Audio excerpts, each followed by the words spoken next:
Good morning. Today we're talking about selling art prints.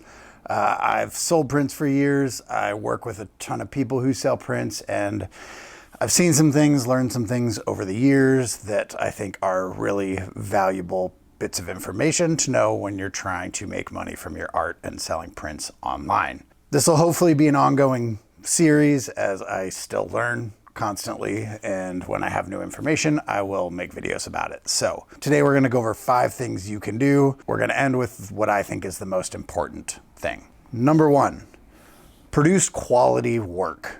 Now, I don't just mean your paintings, your photos, I mean your prints. You need to know what you're selling.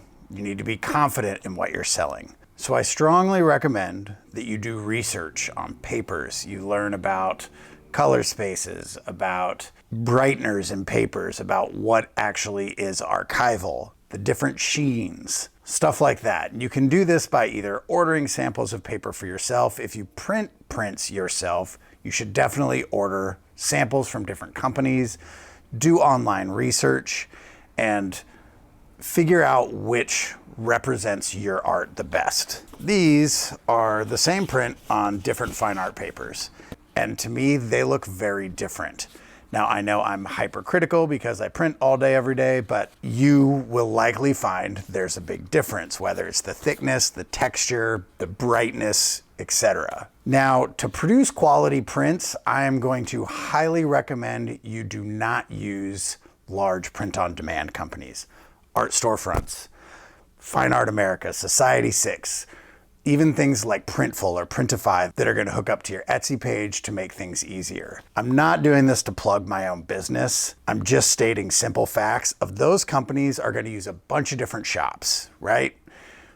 They're going to use those shops based on who will do it for the cheapest, and you're not going to know what the quality is actually like of the product that's going to your customer. When I sell my art, even before I was printing it myself, I was very particular about who printed it and who shipped it to my customers.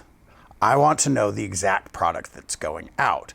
Now, a company like Art Storefronts or Society 6 is not going to be requiring that every shop that they work with uses the exact same papers.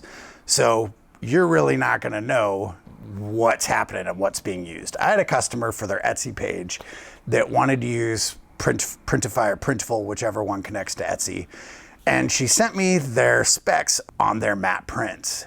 And the paper was crazy thin, wasn't archival. There's a reason it was so cheap. If you're charging 30 or 40 bucks for something and you're concerned about spending 6 versus 8 on the product that is going to them, you got to get over that. I also know from a printer's perspective what file limitations these companies have. Most of them want to print from JPEGs. Most of them want to print from limited color spaces.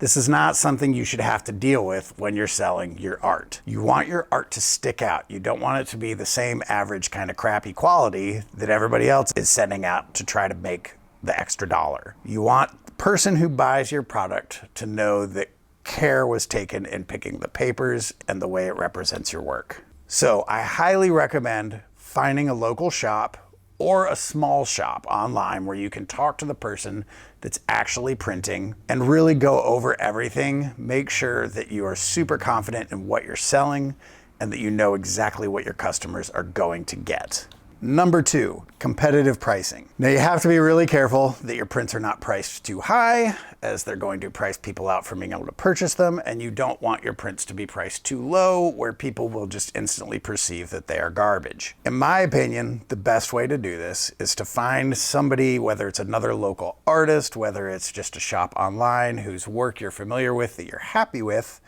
and check out their pricing. Look at Etsy, look at shops that have a lot of sales that are selling a similar thing. Read the descriptions and try to understand more. Are they using the same paper? Are they using the same kind of caliber of paper at least? Is it the same quality of work that you're trying to sell? And if they have a lot of sales, they're clearly doing something right. So look at their titling, stuff like that.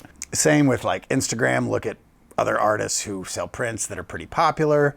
Try to find out what they're doing and what they are pricing their work at. Pricing is very important, and it's a little bit different for every niche. Number 3, understand sizing. Because custom framing is crazy expensive, most people these days, unfortunately, are going to buy cheap frames online, or they're going to use an old frame that they already have. Now, basically, for most work under like 24 by 36, there's going to be like 5 standard sizes, unless you're dealing with square prints or unless you're dealing with like panoramic prints. There's going to be like 5 standard sizes that of course are all different aspect ratios because the industry is stupid, of the most common frame sizes, from 8 by 10, 11 by 14, 12 by 16, 16 by 20, even down to like 4 by 6 and 5 by 7s. They're all different ratios.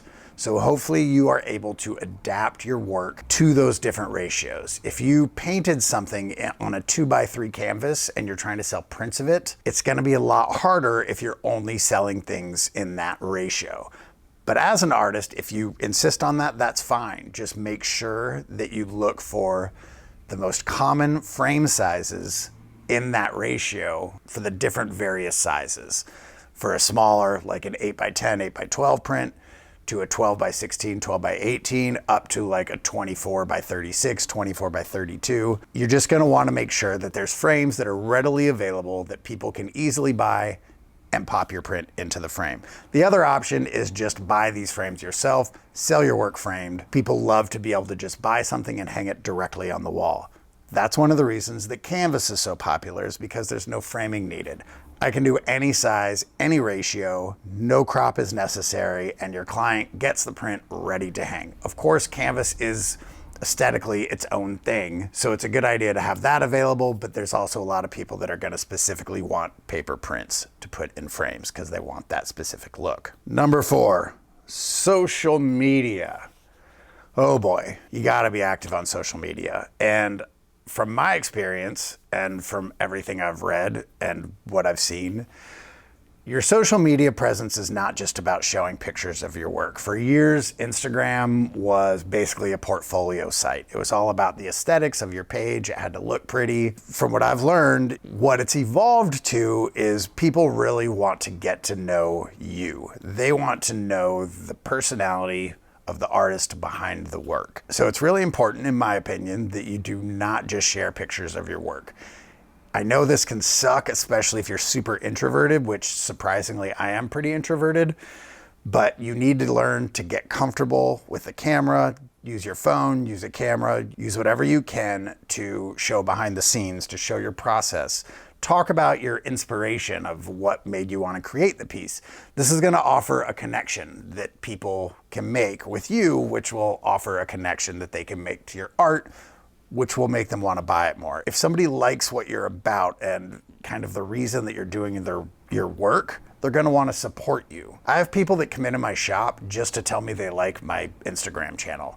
Some of them don't even buy anything. They just enjoy my videos because they get to know who I am, and I try really hard to show my personality in my videos. I try to add some humor, some of my goofiness, some of my lightheartedness, and I think that goes a long way with people and it makes them want to support my business. I also try to make it clear that I know what I'm talking about, so they know that if they come here, they can trust me with their work, which goes back to the quality product that I started the video with. Be productive on social media. Sometimes this is going to involve advertising. If you are selling prints, you are running a business. Running a business involves advertising. This was one of the hardest things for me to get used to. Still is. It's like you're throwing money out there. It's a gamble. You don't really know if it's going to work. So you have to study it. You have to look at what posts are doing well. Maybe those are the ones you promote. You have to look at the results of those posts, the ones that you advertise with, and see which ones, it's costing you more to get people to click or to follow you.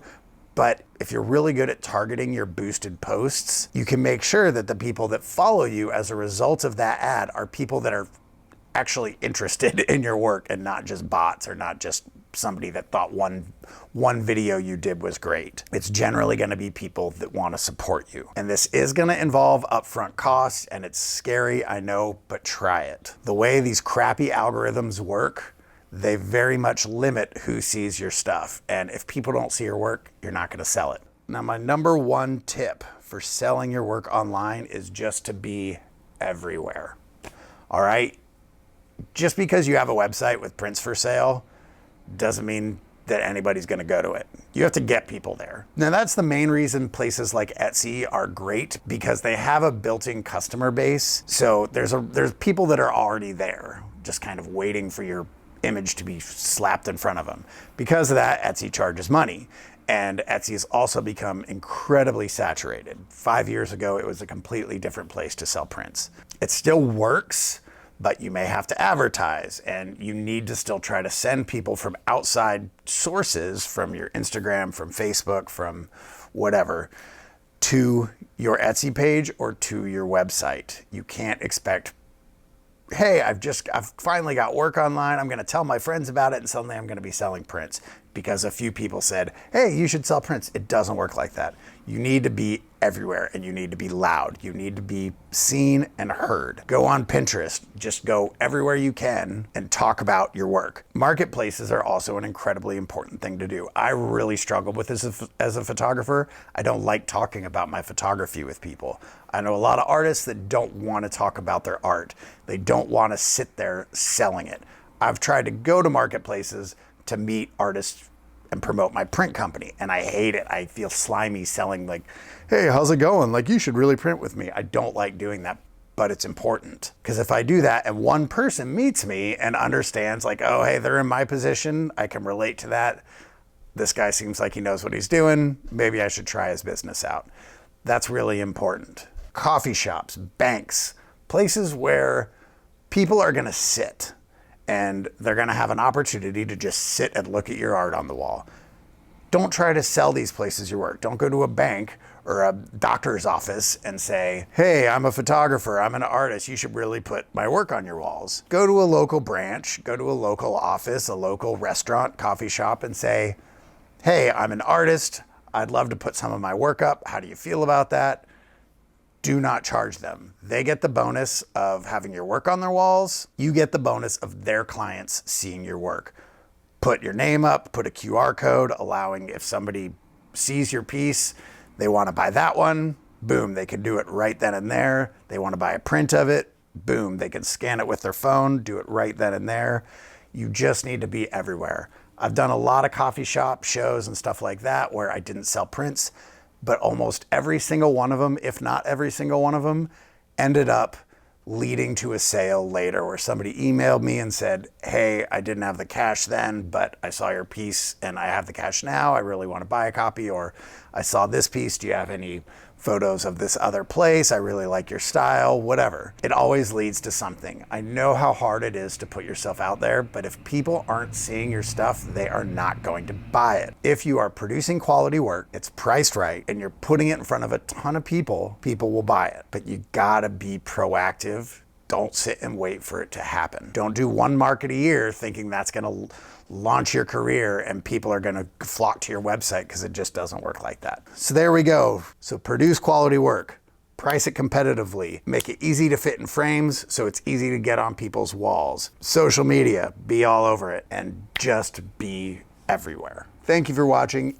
If you have any other suggestions for people trying to sell prints, things that have worked for you, leave them in the comments below. If this was helpful, please like the video, subscribe to the channel. That really helps me, pushes me to create more content to help you. We'll see you next time.